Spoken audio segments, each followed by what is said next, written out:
Si alguna vez has sentido que no has hecho nada de tu vida, te recomiendo escuchar esta anécdota de Kingo no Naka, personaje de la Revolución Mexicana y héroe de batallas borrado de los libros de historia. Hoy hablaremos del samurái de la Revolución Mexicana. Mi nombre es Eduardo Rivas y bienvenidos a un video más por una persona más. Un canal sin presupuesto y donde empezamos hablando de los Beatles y hoy vamos a tocar temas de historia. Comenzamos. Para comenzar esta historia nos remontaremos al siglo XIX. En ese entonces había una escasa población en el territorio mexicano, cosa que preocupaba al gobierno, porque sin población no tienes a quien explotar en los campos.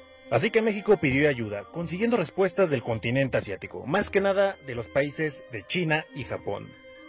El ingeniero Francisco Díaz Covarrubias fue uno de los principales partícipes en este movimiento de inmigración. Dado que en uno de sus viajes al país nipón, este se enamoró del país, por lo cual mandó una carta al entonces presidente Porfirio Díaz, contándole maravillas de Japón y su gente. Pero bueno, volviendo a nuestro protagonista, Nonaka venía de una familia de agricultores, y cuando se enteró de este movimiento de inmigración, quiso moverse por una mejor vida y oportunidades.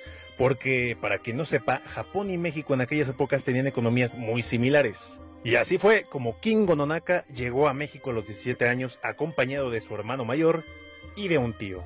Primeramente se asentó en Chiapas, viviendo y trabajando en una plantación de café. Pero esto no era suficiente para él, porque desde entonces estaba el sueño americano, y dijo: estoy harto de esta vida de pobre, me largo a Estados Unidos. Así que abordó su tren y viajó lleno de ilusiones hasta que se quedó varado en Ciudad Juárez. Nonaka no tuvo de otra, y empezó a formar una vida en esta nueva ciudad. Al poco tiempo fue adoptado por una mujer de nombre Viviana Cardón, quien lo alimentó y rebautizó porque batallaba para grabarse su nombre, así que dijo: tú tienes cara de José Genaro, así te llamarás. Y sorprendentemente desde entonces fue reconocido con ese feo nombre. José Kingo Genaro Nonaka aprendió enfermería y adquirió licencia en el país. Él empezó como barrendero en un hospital y fue subiendo poco a poco. Utilizando sus poderes asiáticos de aprendizaje se hizo profesional de manera autodidacta, viendo a los demás enfermeros trabajar y lo promovieron obviamente a enfermero.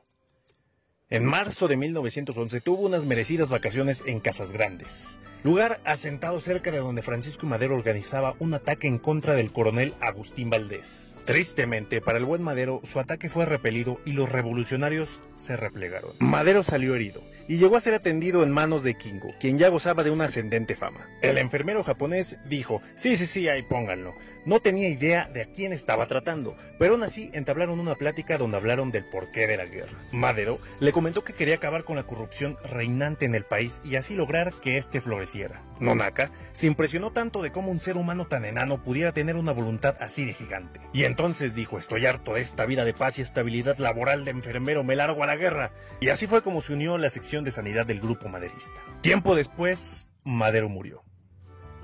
Pero sobrevivió, bueno, al menos su legado. Cuando asesinaron a Madero, el valiente Nonaka quiso justicia. Así que se unió al batallón de salud de Pancho Villa, donde recorrió todo el norte del país, acompañado del Centauro del Norte. Incluso existe esta foto de pésima calidad donde no se distingue nada, pero dicen que este era Nonaka cabalgando al lado del general Pancho Villa, y se supone que debemos de creerlo.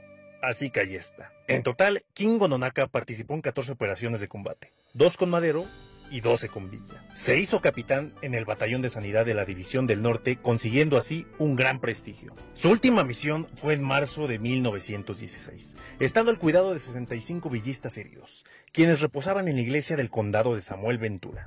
Pero lo que no sabían es que el archivillano de esta misión era nada más y nada menos que el párroco de la misma iglesia, quien los traicionó informando a Joseph Percy que villistas heridos se encontraban en ese lugar. Así que Percy dijo: con que son 65 hombres heridos indefensos, ¿qué les parece si mandamos 2000 soldados a que los atrapen? Nonaka se enteró de esta traición, por lo cual evacuó y protegió a las personas que tenía a su cuidado, logrando escapar con la mitad. Pero tristemente, 33 villistas fueron capturados e internados en Nuevo México, donde se les negó comida por 3 semanas. Varios de ellos muriendo por dicha razón. El cura traicionero huyó a Estados Unidos con el dinero que Pancho Villa le había entregado para cuidar a los enfermos. Nonaka se sintió culpable y abandonó las batallas, por lo cual regresó a Ciudad Juárez, donde comenzaría a laborar en el hospital local. Tiempo después conoció a Petra García Ortega. Se casaron y tuvieron 5 hijos. Nonaka, fiel a su cultura japonesa, los bautizó como María, Uriel, Virginia, José y Genaro. Al paso de los años dejaría el hospital y se mudaría a Tijuana.